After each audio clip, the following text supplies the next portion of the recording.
விளாத்திக்குளம் வட்டத்தில் கூட்டுறவுத்துறையின் சார்பாக 68வது அனைத்து இந்திய கூட்டுறவு வார விழாவினருக்கு வரவேற்புரையாற்றி அமர்ந்திருக்கிற கூட்டுறவு சார் பதிவாளர் முருகவேல் அவர்கள், கூட்டுறவு உறுதிமொழியை வாசித்து அமர்ந்திருக்கிற கூட்டுறவு சார் பதிவாளர் எஸ் முருகன் அவர்கள், இருக்கிற சரக துணைப்பிரிவாளர் பாலகிருஷ்ணன் அவர்கள், இங்க வந்து ஒரு விஓ சினிமாவில் நடிச்சு ஒரு ஹிட்டான ஆக்டரா இருக்கிற நம்ம அன்பு நண்பர் கூட்டுறவாளர் ஹலோ கந்தசாமி அவர்கள், தலைவர் மற்றும் செயலாளர் மற்றும் இந்த கூட்டுறவு வங்கியிலே பணி செய்கிறவர்கள், அன்புக்குரிய பயனாளிகள், உங்கள் அனைவருக்கும் என்னுடைய மாலை வணக்கத்தை தெரிவித்துக் கொள்கிறேன். எனக்கு இந்த விழாவில் வந்து ஒரு சில கருத்துக்களை எல்லாம் உங்கள்கிட்ட ஒரு 5 நிமிஷம் சொல்லலாம் நான் நினைக்கிறேன்.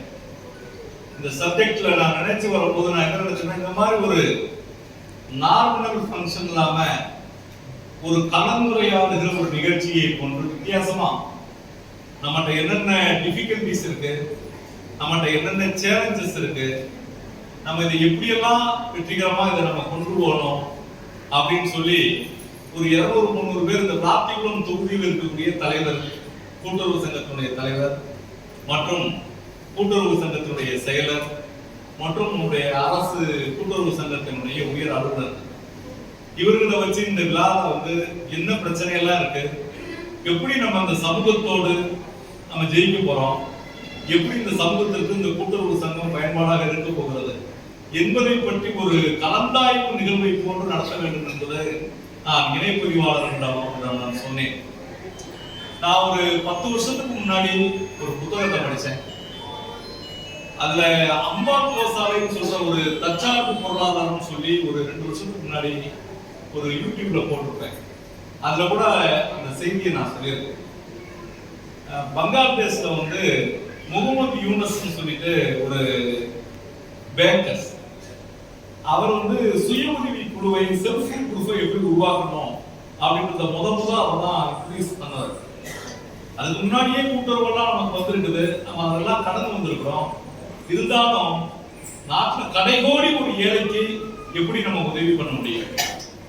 ஒரு பெரம்பு நீங்கி கூட முறையில ஒரு பெண், அவ வந்து என்ன பண்றான்னா, அவங்களுக்கு ஒரு நாளைக்கு வந்து 100 ரூபாய் வட்டிக்கு வாங்குவா, வாங்கி கூட முடிவா, கூட குறைஞ்சு அவன் வந்து என்ன பண்ணணும்னா 150 ரூபாய் வட்டி கட்டுவா. ஆனா 200 ரூபாய்க்கு அந்த கூட இருப்பான். அன்னைக்கு விற்கிற காசுல 50 ரூபாய், அன்னைக்கு 100 ரூபாய் கொடுத்தாலும் 50 ரூபாய் வட்டி, 50 ரூபாய் அந்த அம்மாவுக்கு. அப்ப எவ்வளவு உழைப்பு, தன்னுடைய உழைப்புல சரி பகுதியை யாருக்கு கொடுக்குறாங்க? வட்டிக்கு கொடுக்குறாங்க. அப்ப இதை ஒழிக்கணும், என்ன செய்யுதுன்னு சொல்லி அவர் வந்து பங்களாதேஷ்ல வந்து ஒரு தெருவுல போவார். அங்க இதெல்லாம் ஒரு பிறப்பு விற்கிற அந்த கூட விற்கிற அந்த ஒரு சகோதரியை போய் பார்ப்பார். அவங்களுக்கு வந்து கணவன் வந்து இறந்து போயிருப்பார். ஒரு குழந்தை மட்டும் இருக்கும். அந்த அம்மா வந்து வீட்டை பூட்டியிருப்பாங்க. அந்த குழந்தை வந்து அவங்களுக்குள்ள ஓடி இருக்கும். அந்த நம்ம சங்கத்துல தலைவர் இருந்தாங்கன்னா, அந்த சுய உதவி குழுனா முதல்ல அந்த மகளிர் தலைவரை கூப்பிட்டு அந்த மைக்ரோ பெயிண்டிங்னா இப்ப நீங்க எல்லாம் அவங்க செயலாளர் வந்து 12 பேர் 20 பேர் சேர்ந்து நம்ம குழு கலந்து கொடுக்குறோம். ஒரு ஆள் கெட்டலைன்னா மற்ற பெண்கள்லாம் என்ன செஞ்சிருவாங்க, பிடிச்சி எப்படியாவது கெட்ட வச்சு இது பண்ணிடுவாங்க. அப்ப அந்த பெரும்பு முறையில அந்த கூட அந்த சங்கத்துக்கு ஒரு அந்த தலைவி அந்த அம்மாவை பார்க்கறதுக்காண்டி அவர் வந்து என்ன செய்வார், அந்த தெருவில் வேகமா போவாரு. இந்த வீட்டுல தான் அவங்க இருக்காங்கன்னு சொல்லிட்டு டக்குன்னு கதவை திறந்துவார். அந்த குழந்தை வந்து அம்மா பிடிக்கிறாங்கன்னு சொன்னா, அந்த அம்மா வந்து யாரோ தட்டுறாங்கன்னு சொன்ன ஒரு நியூடா வந்து ட்ரெஸ்ஸே இல்லாம ஓடி போய் அந்த சின்ன வீட்டுக்குள்ள போய் அப்படியே கூடி நிற்பாங்க. அப்ப அந்த குழந்தை வந்து உடனே கதை லாக் பண்ணிடுவாரு. அந்த குழந்தை சொல்லும், அம்மா ஒரே ஒரு சேலை தான் வச்சிருக்காங்க, அதை அலசி போட்டுட்டு காய வச்சிருக்காங்க உள்ள. அந்த மக்களினுடைய வாழ்க்கை எப்படி வெற்றிகரமாக வளரணும்னு சொல்றதுக்கு அவரு நான் என்னிடம் வாருங்கள், நான் பணம் தருகிறேன் அப்படின்னு ஒரு இதை ஆரம்பிப்பார்.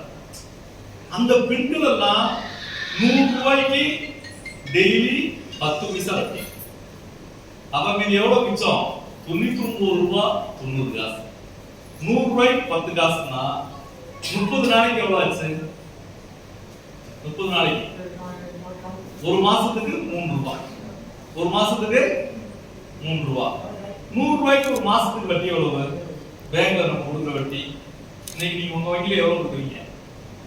100 ரூபாய்க்கு ஒரு மாசத்துக்கு உங்களுடைய வட்டி எவ்வளவு? சொல்லுங்க, சட்ட தலைவர் இருக்கீங்க.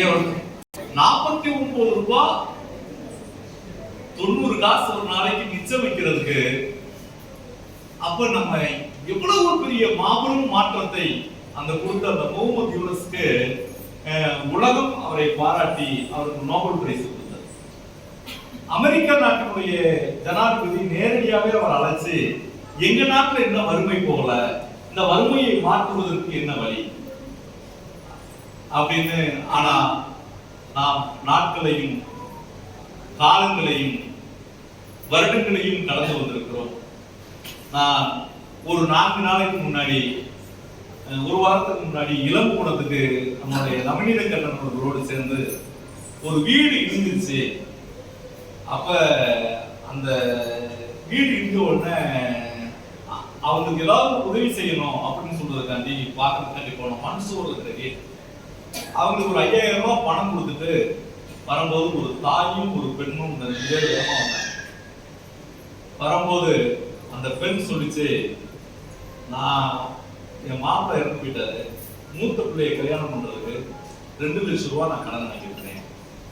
அந்த 2 லட்சம் ரூபாய்க்கு மாசம் 6000 ரூபாய் நான் என்ன செய்யறேன்? வட்டி கொடுக்குறேன். 3 பைசா வட்டி, 36% வட்டி நான் ஒவ்வொரு மாசமும் கொடுக்குறேன். நானும் என்னுடைய மகளும் 250 ரூபாய் சம்பளத்துக்கு கேஆர் ஸ்பின்னிங் மில்ல கோவில்பட்டியில இருக்கலாம். அப்ப நான் அப்பதான் பார்த்தேன், 30 வருடங்களுக்கு முன்னால் முகமது யூனஸ் எந்த சமூகத்தை பார்த்தாரோ, தன் வாழ்நாளில் தான் சம்பாதிக்கிறதை பாதி கந்துவெட்டிக்காரர்கள் கொடுத்ததை போன்றுதான் இன்னமும் அந்த அம்மா மாசம் சம்பாதிக்கிற 6000 ரூபாய் அந்த அம்மாவுக்கு, அந்த பிள்ளைக்கு 6000 ரூபாய், 4 ஞாயிற்றுக்கிழமை லீவு, 250 ரூபாய் சம்பளத்துல ஒரு பகுதி அந்த அம்மாவுக்கும் ஒரு பகுதி அந்த வட்டி கடைக்காரனுக்கும் இன்றும் நடந்து கொண்டிருக்கிறது. உடனே நான் ஜெயாருக்கு போன் பண்ணேன். அப்ப அவங்ககிட்ட இருந்து ஒரு குரல் கேட்டது, இல்ல சார், உடனே எங்க வங்கி அதை கெட்டும், அவர்களை காப்பாற்றும் சொன்னது. நான் அப்ப இந்த சிவகாமி அம்மார்களை நான் முகமது யூனஸாகவே நான் பார்த்தேன்.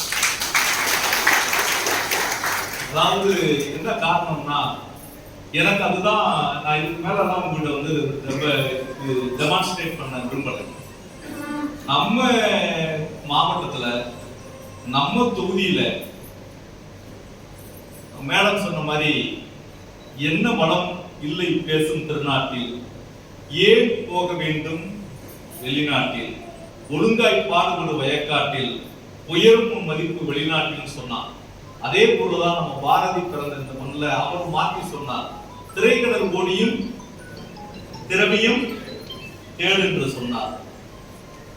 என்ன சொல்றோம்னா, பல்வேறு வங்கிகள் இருக்கிற இன்னைக்கு கமர்ஷியல் பேங்க் இருக்கிற இடத்துல நீங்க எல்லாம் பிஎஸ்சிஎஸ் பிரைமரி அக்ரிகல்ச்சர் கோஆபரேட்டிவ் சங்கமாக இன்னைக்கு நீங்க இருக்கீங்க. ஆனா உங்ககிட்ட சர்வ அதிகாரம் இருக்கிறதாக நான் நினைக்கிறேன். இது மக்களால் சேர்ந்திருக்கிற இந்த சங்கம் உங்களால முடியாது இருக்கீங்க. உங்கள்ட்ட எல்லா விதமான வசதியும் இன்ஃப்ராஸ்ட்ரக்சரும் உங்கள்கிட்ட இருக்கு. நீங்க யாருக்கு வேணாலும் நீங்க பணம் கொடுக்கலாம். இப்படித்தான் கொடுக்கணும்னு சொல்ற இடம்ல வரைமுறையை தாண்டி லிமிடேஷன் இருக்கு. சட்டத்துக்கு புறம்பா செயல்படணும்ன்றது இல்ல, சட்டத்துக்கு உட்பட்டு கூட்டுறவாளர்கள் இன்னைக்கு எவ்வளவோ பெரிய தொழில் எல்லாம் நடத்துறாங்க. எனக்கு தெரிஞ்சு ஒரு 10-30 வருஷத்துக்கு முன்னாடி நீங்க எல்லாம் சாராய கடையெல்லாம் இருந்தீங்கன்னு நினைக்கிறேன். பிராண்டி ஷாப் நடத்துனாங்க. பெரிய பெரிய லாரி ஓனர்ஸ் அசோசியேஷனே கூட்டுறவு சங்கம் நடத்திக்கிட்டு இருக்கு. பெரிய பெரிய நிறுவனங்களை நடத்துறாங்க. ஸ்டீல் ஃபேக்டரி நடத்துறாங்க. ஆனந்த் ஃபெடரேஷன் இருக்குல்ல, மில்க் ஆனந்த் ஃபெடரேஷன், அது ஒரு கூட்டுறவு சங்கம் தான்.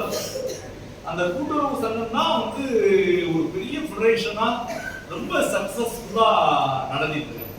நான் 94ல குஜராத்ல வந்து ஒரு சேவை விற்கிற விற்பனை பிரதிநிதியா தெரு தெருவா போய் மூடத்துக்கு போய் சேவை விற்கிற ஒரு சட்டக்கல்லூரி படிப்பதற்கு முன்னால் அங்க போய் நான் சேவை விட்டுருக்கேன். அப்ப வடோதரான்னு சொல்ற ஒரு ஊர்ல அப்படியே வந்து நம்ம பட்டர் மில்க் வந்து ஒவ்வொரு ஸ்கூலுக்கு முன்னாடியும் கல்லூரிக்கு முன்னாடியும் விற்பாங்க. நம்ம மில்குடைய 1 லிட்டர் பட்டர் மில்க் 10 ரூபாய். 1 லிட்டர் பட்டர் மில்க் 10 ரூபாய். ஒரிஜினல் மில்க்ல தயிரை வந்து எத்தனை பங்கா போட்டா நல்ல பட்டர் மில்க் விற்கலாம்? 1 லிட்டர் தயிரை வந்து ஒரு 4 லிட்டரா மோராக்கலாமா? அப்ப ஒரு பால்ல இருந்து, இப்ப நாங்க பால் பண்ண வச்சிருக்கோம், பால்ல இருந்து நெய்யை பிரிச்சு எடுத்துட்டு அந்த பாலை என்ன பண்றோம், ஸ்கிம் மில்க வாங்குறதுக்கு ஆள் இல்லாம நாங்க என்ன பண்றோம், நாங்க இந்த சாணி தொட்டில ஊத்துறோம். அது பயோகேஸ் ஜெனரேட்டர் ஆயிருக்கும் அப்படின்னு சொல்லி நான் தோத்து போயிட்டேன். என்னடா நம்ம அங்க குஜராத்ல நம்ம பார்த்தோம், நானும் பல்வேறு முயற்சிகளை பண்ணி தோற்றுகிறேன். ஆனால் ஒரு நாளாவது வெற்றி பெற்று விடுவோம் என்று செதுக்கப்பட்டுக் கொண்டிருக்கிறேன் என்றுதான் நினைக்கிறேன். காரணம், உங்களை போன்ற கூட்டுறவாளர்கள் இந்த விஷயங்களை எல்லாம் எடுத்து வெற்றி பெற வைப்பீர்கள் சொல்லிதான். ஒரு ஊர்ல 30 ரூபாய்க்கு பால் விற்கிறாங்கன்னா, நீங்க கூட்டுறவு சங்கத்தில் ஒரு செயலாளரும் ஒரு தலைவரும் நினைத்தால் அந்த பாலை 60 ரூபாய்க்கு உங்களால விற்க வைக்க முடியும். பல்வேறு தொழில்களை உங்களால பண்ண வைக்க முடியும்.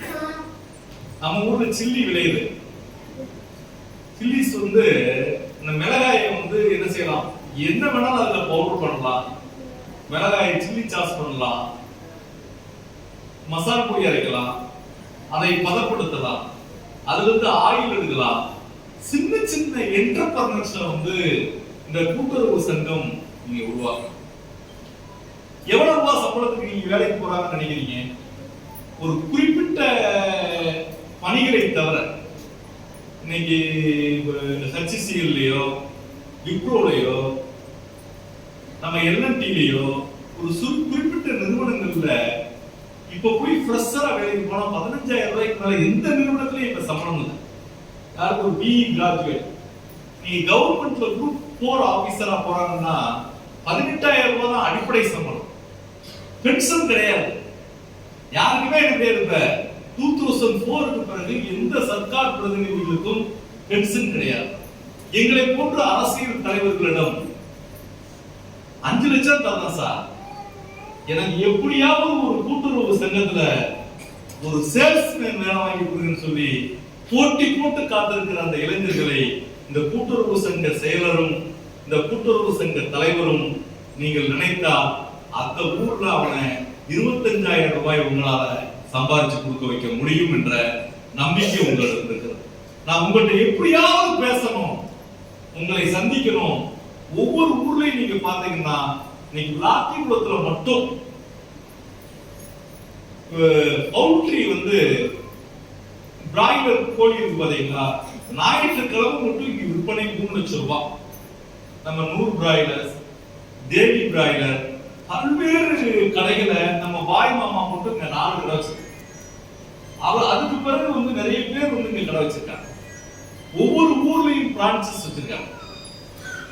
அவ்வளவு கோழி வந்து என்ன செய்து விற்கிறாங்க, அவ்வளவு மீட்டுக்கு வந்து இன்னைக்கு வந்து தேவை. 1 கிலோ ஆட்டுக்கறி வந்து 850 ரூபாய்க்கு விற்கிறாங்க. 1 கிலோ ஆட்டுக்கறி 850 ரூபாய், 250 ரூபாய். இது நம்ம நாட்டுக்கோழி வந்து 500 ரூபாய். 1 கிலோ 550 ரூபாய் நினைக்கிறேன் இன்னைக்கு மார்க்கெட்ல. இப்ப நான் இங்க ஒரு ஃபார்ம் வச்சிருக்கேன். எனக்கு இந்த விளாத்திக்குளத்துல என் கூட வாக்கிங் வரும்போது இங்க செலியன் வந்து கூட வரலாம், பார்த்துக்கிட்டே இருக்கான். ஒரு நாள் கூட இந்த மாதிரி ஒரு 4 பேரையாவது இங்க வந்து எம்எல்ஏ கோழி மேய்க்கிறாரு, கோழி வளர்க்கிறாரு, ஆடு மேய்க்கிறாரு, இந்த சாணி எள்ளி மாடு வைக்கிறாரு, இவங்கள மாதிரி ஒருத்தரையாவது வச்சு நம்ம அவனுக்கு ஒரு 30,000 ரூபாய் சம்பாதிக்கிற மாதிரி ஒரு டெமோ யூனிட் நம்ம வச்சிருக்கோம்னு சொல்லி அவன் கனவுல கூட நினைக்க மாட்டேங்கிறான். செலியன் கூட்டுறவு சங்க செயலரா. அவங்க தலைவர் வந்து பக்கத்துல இங்கதான் இருக்காரு.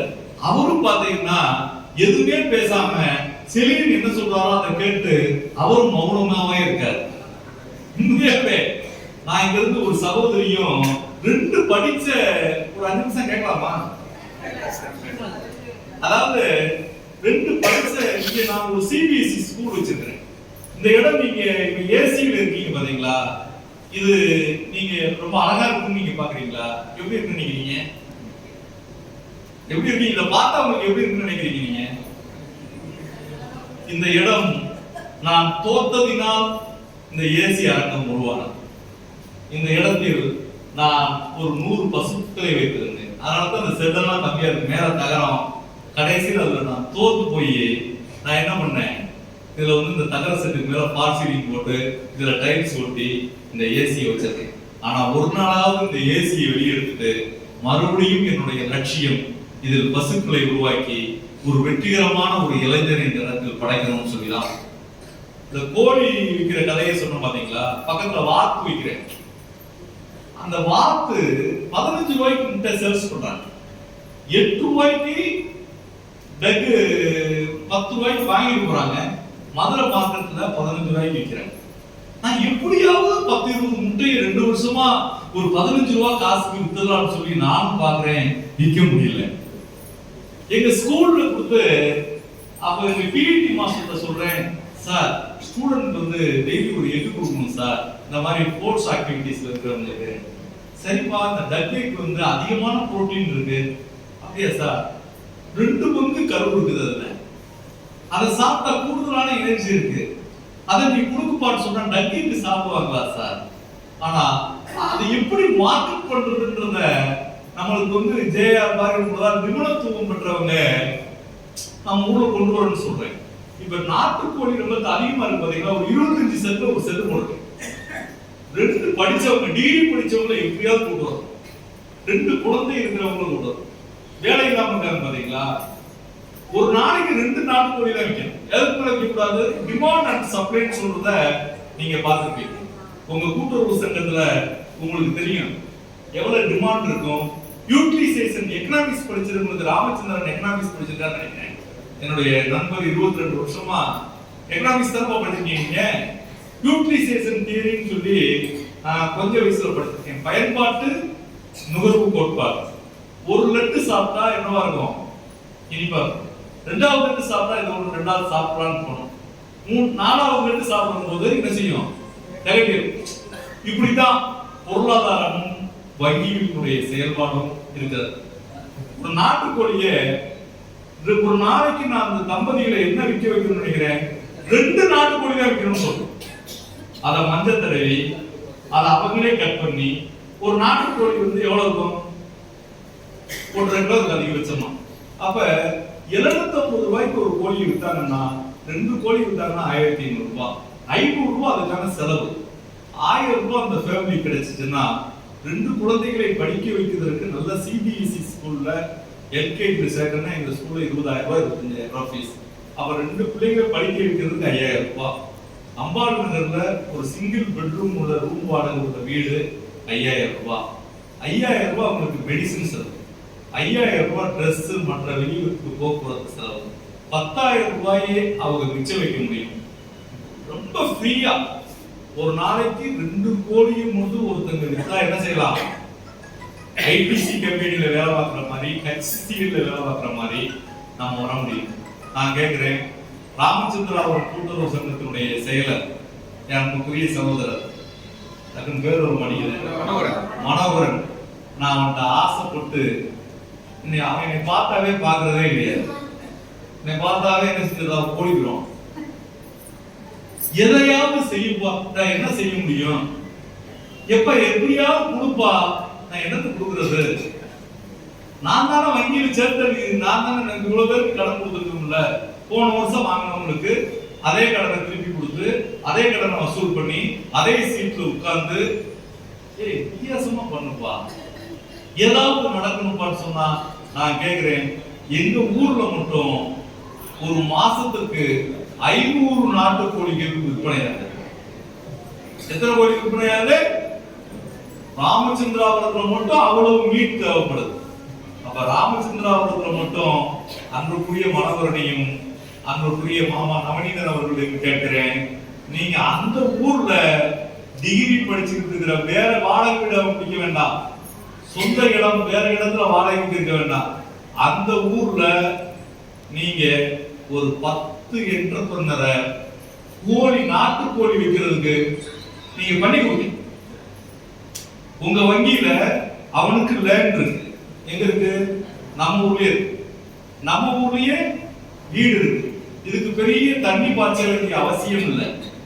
நம்ம ஊர்ல புல்லு விளையுது, நம்ம ஊர்ல விளைகிற சோளம் போதும், நம்ம ஊர்ல விளைகிற மக்காச்சோளம் போதும், அதை உடைச்சு பிரிச்சு போட்டுக்கலாம். நிறைய ரேஷன் அரிசியை 3 ரூபாய்க்கு விற்கிறான். 3 ரூபாய்க்கு விற்காதப்பா, நீ சாப்பிடாட்டா உங்க வீட்டுல இருக்கிற கோழிக்காவது போடு. என்ன சொல்றேன்? அது ஒரு மாற்று பொருளாதாரம் தான், குறை கிடையாது. ஒரு பொருள் 3 ரூபாய்க்கு விற்கப்படுதுன்னு வச்சுக்கோங்க, 31 ரூபாய் ரேஷன் அரிசி. நீங்க தானே ரேஷன் கடை நடத்துறீங்க, ரேஷன் கடை நடத்துறது நீங்க தான் நடத்துறீங்க. 31 ரூபாய் அரிசிய அருமையா இருக்கு, அதை நம்ம சாப்பிடலன்னா 3 ரூபாய்க்கு விற்றா அரசாங்கத்துக்கு எவ்வளவு நஷ்டம்? 27 ரூபாய் நஷ்டம். அத உன் வீட்டுக்கு கோழிக்கு போட்டா 750 ரூபாய்க்கு விற்கிற வீட்டு மக்களுக்கு எவ்வளவு கிடைக்கும்? 550 ரூபாய்க்கு.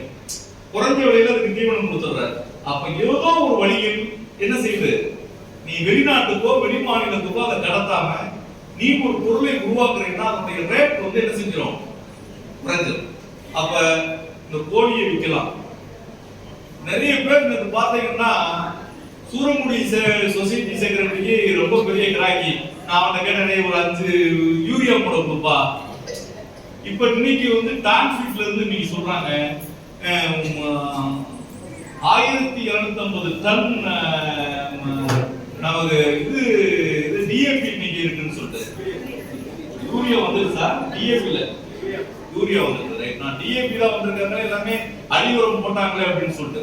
டிஏபி வந்து அவரு தமிழ் வாணன் தான், அவரு நம்ம பழந்தொழி செயலாளர் வந்து கண்ணீர் எம்எல்ஏ ஏதோ ஒண்ணு கேட்க போறாரு அப்படின்னு சொல்லி பார்த்தா, எனக்கு 5 மூளை யூரியா மூளை கொடுங்க, எப்படியாவது வாங்கி கொடுங்க. இந்த தாமஸ் வந்து விக்கிறேன்னு சொன்னாரு, எனக்கு கொடுக்கல. நான் ஒரு கூட்டுறவு சங்கத்தை பேசி செஞ்சு 5 மூளை அவருக்கு என்ன செஞ்சேன், அரேஞ்ச் பண்ணி கொடுத்தேன்.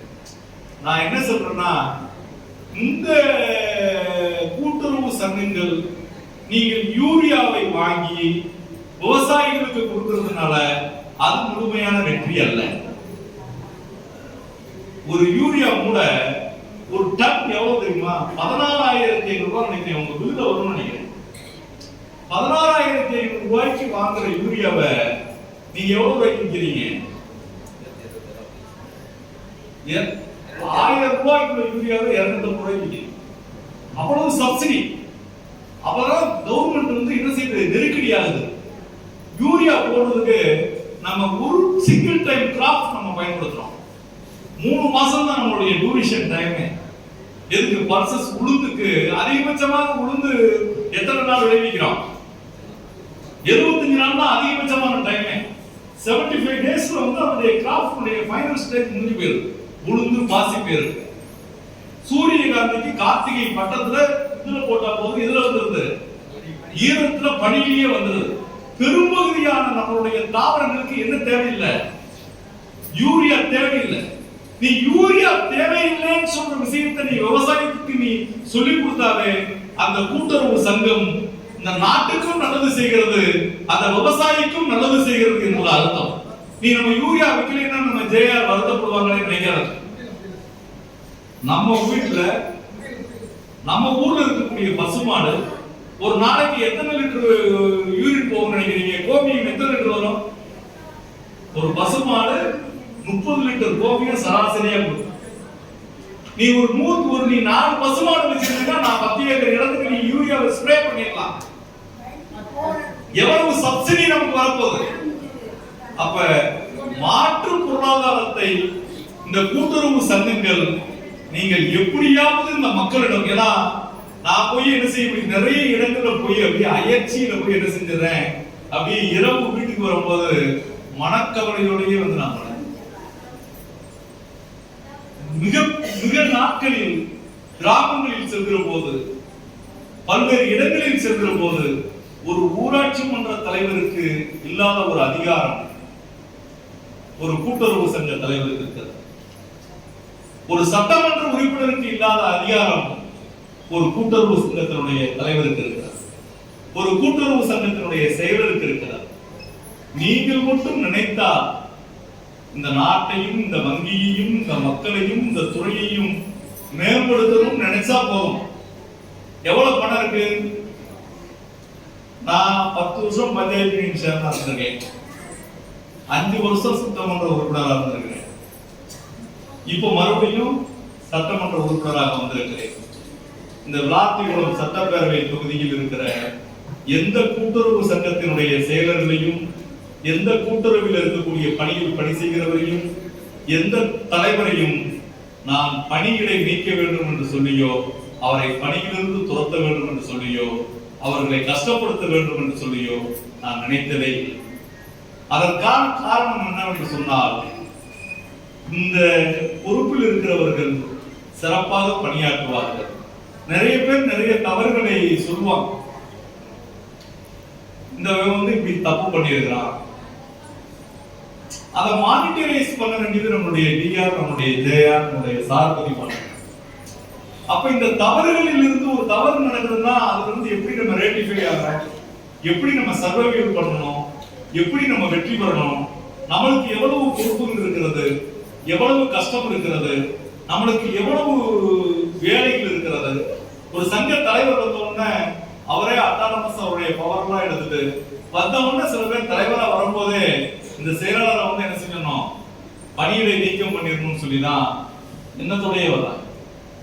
நான் நவீனத்தை மாமா நவீனத்தை சொன்னேன், நான் மனோகரை எங்க ஊர்ல இருக்கானே, ஏதாவது அவன் மேல ஒரு ஆக்சிடென்ட் எடுக்க கூடாதா காரணம் கேட்டேன். உண்மையே 3 தடவை நோட்டீஸ் டிஆ கொடுத்துருக்காரு.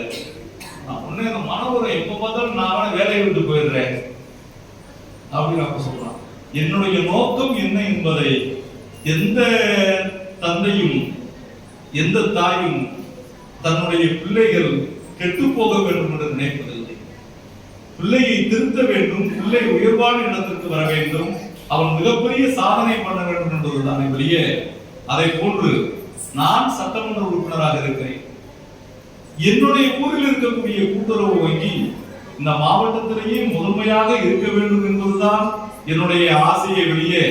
இன்று பொழுதின் பெரிதுபக்கும் தன்மகனை சான்றோன் என கேட்ட தாய் என்ற வள்ளுவ பெருந்தகையினுடைய குரலை போன்றுதான் நான் மனோகரனை என் மகனாக இந்த இடத்தில் பார்க்கிறேன் வெளியே. நான் அந்த துறை குறைந்து போய்விட வேண்டும், அவனை பழிவாங்க வேண்டும் என்ற எண்ணத்தில் இல்லை. அப்ப அவர் சொல்றாரு, நவநீதன் சொல்றாரு, எப்படியாவது மாமா சரி பண்ணி அடுத்த மாசத்துல முன்னுக்கு கொண்டு வந்துடலாம். டிஆர் ஒரு நோட்டீஸ் கொடுத்துட்டாரு.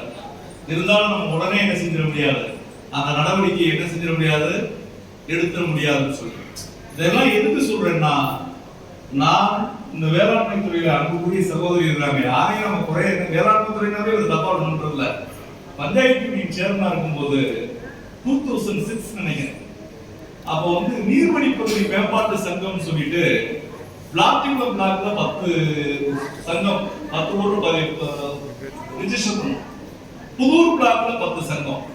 ஒரு ஊருக்கு எவ்வளவு? 30 லட்சம் ரூபாய். ராமச்சந்திராபுரம் பக்கத்துல இருக்கிற முத்தியாபுரத்துக்கு 30 லட்சம், கோட்டூருக்கு 30 லட்சம், பிளாட்டிகுளத்தில் அயன் பொம்மையாபுரத்துக்கு 30 லட்சம், கமலாபுரத்துக்கு 30 லட்சம். அதனுடைய நோக்கமே என்னன்னா, உழுது கொடுக்கணும், அடிவைப்பு போடணும், பழச்செடி வைக்கணும், எல்லா பழச்செடிகளையும் உருவாக்கணும். 2008ல 2005ல அந்த திட்டம் தொடங்கிச்சு.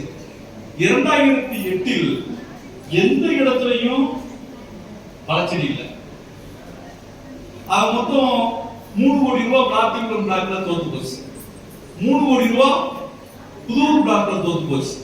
நான் உடனே அந்த யூனியன் ஆபீஸ் இருக்கிற ஜீப்பை எடுத்துட்டு பெரியகுளம் ஹார்டிகல்ச்சர் காலேஜுக்கு போனேன். அந்த டீனை போய் சந்திச்சேன். எப்படியாவது எங்க ஊர்ல வைக்கிறதுக்கு எலுமிச்சம்பழம் செடி வைக்க முடியுமா, அது பிளாக் காட்டன் சைடுல வச்சா புறமாச குழந்தைய பாதுகாக்கிற மாதிரி அது நடைமுறை சாத்தியம் இல்லைன்னு சொன்னார். இருந்தாலும் நீங்க சாயம் வெடிக்காம நீங்க பாதுகாத்துக்கிட்டீங்கன்னா அந்த சக்சஸ் பண்ணலாம்னு சொன்னாங்க. அப்ப ராமச்சந்திராபுரத்துல ஊர் குளத்துக்கு நடுவே 5 ஏக்கர் 392 எலுமிச்சம்பழ செடிகளையும் 40 சப்போட்டா மரங்களையும் 40 கொய்யா செடிகளையும் அந்த இடத்துல வச்சு தொடர்ந்து 5 ஆண்டு காலம் இரவு வீட்டுக்கு போகும்போது அந்த தோட்டத்தில் இருக்கிற செடியை வேட்டி அடிச்சு பார்த்துட்டு தான் போவேன். இன்னைக்கு அங்க இருக்கக்கூடிய மரங்கள் எல்லாம் எலுமிச்ச பழங்களாக என்ன செய்யுது காய்ச்சிக்கிட்டு இருக்குது. அது என் அன்பு சகோதரன் மனோகரனுக்கு கண்டிப்பாக தெரியும் என்பதை நான் இங்க சொல்ல போகிறேன். எதுக்கு சொல்றேன்னா, உங்களால நினைச்சீங்கன்னா எல்லா சொசைட்டிலையும் என்ன செய்ய முடியும். ஃபார் எக்ஸாம்பிள் சின்னதா தான் என்ன சொல்லியிருக்கேன், இந்த கோழி வளர்ப்பு பற்றி சொல்லி இத மாதிரி நிறைய விஷயங்கள். எங்க ஊர்ல யுஎஸ்ல இருக்கிறவங்க மட்டும் 20 பேர் இருக்கிறாங்க, மிலிட்டரியில இருக்கிறவங்க 20 பேர் இருக்கிறாங்க, ஆசிரியர் வேலை பார்க்கிறவங்க 10 பேர் இருக்கிறாங்க, பெரிய விவசாயிகள் நிறைய பேர் இருக்காங்க. நீங்க உங்க வங்கியில் இருக்கக்கூடிய பணத்தை டிராப் பண்ணி வீட்டுக்கு ஒரு 50,000 ரூபாய் நீங்க செலவுக்கு வச்சுக்கோங்க, மாசத்துக்கு ஒரு பைசா வட்டி மட்டும் நீங்க எங்களுடைய பேங்க் வட்டிக்கு நீங்க கட்டுங்கன்னு சொன்னீங்கன்னா ஒரு ஆள் கூட தப்பாம அத்தனை பேர் கட்டுவாங்க. சிங்கப்பூர்ல 10 வருஷத்துக்கு முன்னாடி அந்த சர்க்கார் ஒவ்வொரு குடிமகனுக்கும் 3 லட்சம் ரூபாய் பணம் கொடுக்குது. ஆனா நீ என்ன செய்யக்கூடாது, இந்த பணத்தை திருப்பி டெபாசிட் பண்ணிடக்கூடாது. நீ இதுக்குள்ள என்ன செய்யணும், செலவழி 10 வருஷம் கழிச்சு திருப்பி கட்டு. இன்ட்ரெஸ்டோட இந்த கவர்மெண்ட் கொடுத்துச்சு. உங்க வங்கி நம்ம ராமச்சந்திராபுரத்துல மட்டும் எப்படி கடன் கொடுக்கிறது அப்படின்னு நீங்க நினைக்க வேண்டாம். நான் கடன் வாங்க தயாரா இருக்கேன், எனக்கு ஒரு 1 லட்சம் கொடுப்பீங்களா கொடுங்க. நான் எங்க ஊர்ல 40 ஏக்கர் நிலம் வச்சிருக்கேன், விவசாயம் பண்றேன், எல்லாம் பண்ணிட்டு இருக்கேன், எனக்கு கடன் கொடுங்க. ராமமூர்த்தி பெரிய விவசாயி, அவர் கடன் கொடுங்க. செம்புவராஜ் பெரிய விவசாயி, கடன் கொடுங்க. எல்லாருமே திருப்பி கரெக்டா கட்ட முடியும். அவங்களுடைய லிமிட் என்ன செய்யுங்க, கூட்டுங்க. உங்களுடைய வங்கியும் சிறப்பா இருக்கும். மொத்தத்துல இதே மாதிரி நிறைய அறிவுரையிலேயே சொல்லிட்டு போனா மட்டும் நல்லா இருக்காது.